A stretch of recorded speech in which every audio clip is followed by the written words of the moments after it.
अस्सलामुअलैकुम वरहमतुल्लाहि वबरकातुहू। कैसे हैं आप सब लोग? उम्मीद है आप सब बिल्कुल ठीक होंगे।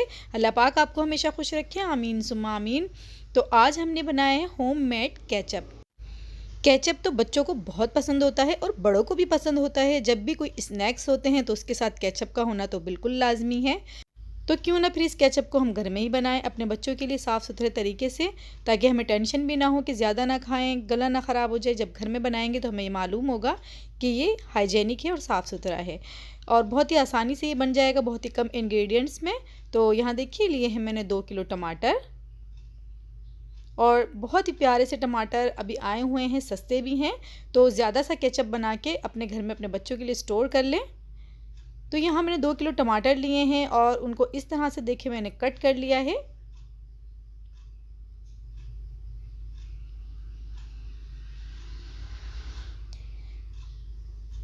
तो यहाँ टमाटर हमने कट कर लिए हैं। अब हमने इसमें शामिल करनी है एक प्याज, एक स्मॉल प्याज लेके इस तरह से उसको कट कर लेंगे। 1 चाय का चम्मच लहसुन अदरक का पेस्ट, 1 दालचीनी की स्टिक ली है। ये देखिए मेरे पास टूटी हुई थी, लेकिन अगर आपके पास साबुत हो तो आप 1 ले लें इस तरह से। और 4 अदद ली है मैंने लौंग, इसमें शामिल कर देंगे और थोड़ा इसको मिक्स कर लेंगे। अब हम इसे चूल्हे पे रख देंगे पकने के लिए, तकरीबन आधे घंटे के लिए लो फ्लेम पे। फ्लेम जो है हाई नहीं होनी चाहिए। अब यहाँ आधे घंटे बाद देखिए ये टमाटर जो है अच्छे से नरम हो गए हैं और इन्होंने अपना पानी जो है वो छोड़ दिया है। तो इस स्टेज पे मैंने पतीली से इसको एक बाउल में शिफ्ट कर लिया है। और अभी सबसे पहले हम जो है इसमें से लौंग और दालचीनी जो हमने शामिल की थी उसे निकाल लेंगे।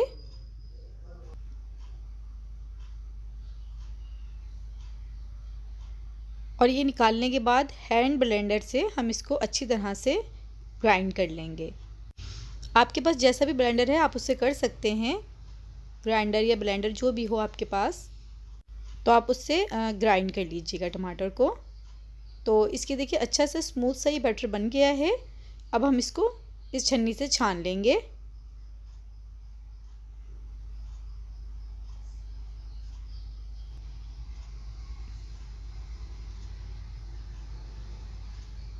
तो इस तरह से हमने सारा जो बैटर है वो छान लेना है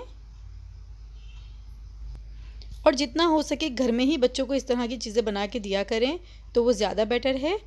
उससे आपको पता भी होता है कि हमने किस तरह से बनाए हैं और क्या क्या चीज़ें हमने शामिल की हैं। तो जो होममेड होता है वो बेस्ट होता है। तो अब यहाँ देखिए मैंने इसको छान लिया है और इसमें 1/3 कप विनेगर शामिल किया है, यानी सिरका। आधा चाय का चम्मच लाल मिर्च का पाउडर शामिल किया है। आधा कप ली है चीनी। नमक आप अपनी मर्ज़ी से अपनी टेस्ट के अकॉर्डिंग डाल सकते हैं। मैंने यहाँ 1 टीस्पून डाला है। अब हम इसको दोबारा से चूल्हे पे रख देंगे और इसको पकाएंगे हम। अब यहाँ मैंने इसको लो टू मीडियम फ्लेम पे 15 मिनट के लिए पकाया है। तो इसकी कंसिस्टेंसी चेक करते हैं। यहाँ देखिए मैंने एक प्लेट में डाला है और जब प्लेट में थोड़ी सी ऐसे नीचे झुका रही हूँ तो पानी देखें बह रहा है इसमें से, तो ये अभी पका नहीं है। इसको थोड़ा और पकाएंगे हम 10 से 15 मिनट। तो यहाँ देखिए 15 मिनट बाद दोबारा से इसकी कंसिस्टेंसी चेक करते हैं। तो ये देखिए अब ये बिल्कुल तैयार है। और इसको चेक करने के लिए आप ये भी कर सकते हैं कि जो स्पून है इस तरह से आप उसको उठाएंगे इस केचप को और एक फिंगर की मदद से ये देखें ये एक साथ फिर मिला नहीं, ये अलग अलग ही रहा, यानी कि ये बिल्कुल परफेक्ट कंसिस्टेंसी है। तो ये तैयार है। तो आप भी इसी तरह से अपने बच्चों के लिए घर में बनाइएगा, इंशाल्लाह आपको बहुत पसंद आएगा और आपके बच्चों को भी बहुत पसंद आएगा। अब यहाँ देखिए मैंने इसको ठंडा कर लिया है और इसको मैं एक ऐसी बॉटल में डाल रही हूँ। आपके पास कोई भी बॉटल हो आप उसमें आराम से भर के इसको रख सकते हैं और इन्जॉय कर सकते हैं डिफरेंट स्नैक्स के साथ। तो अगर अभी तक आपने मेरे चैनल को सब्सक्राइब नहीं किया तो प्लीज़ उसे लाइक करें, शेयर करें और सब्सक्राइब करें और बेल आइकन ज़रूर दबा दें। तो यहाँ मैंने इसको टेस्ट किया है, माशाल्लाह ये बहुत मज़े का है। तो फिर इंशाल्लाह मिलते हैं नेक्स्ट रेसिपी में। अल्लाह हाफिज़।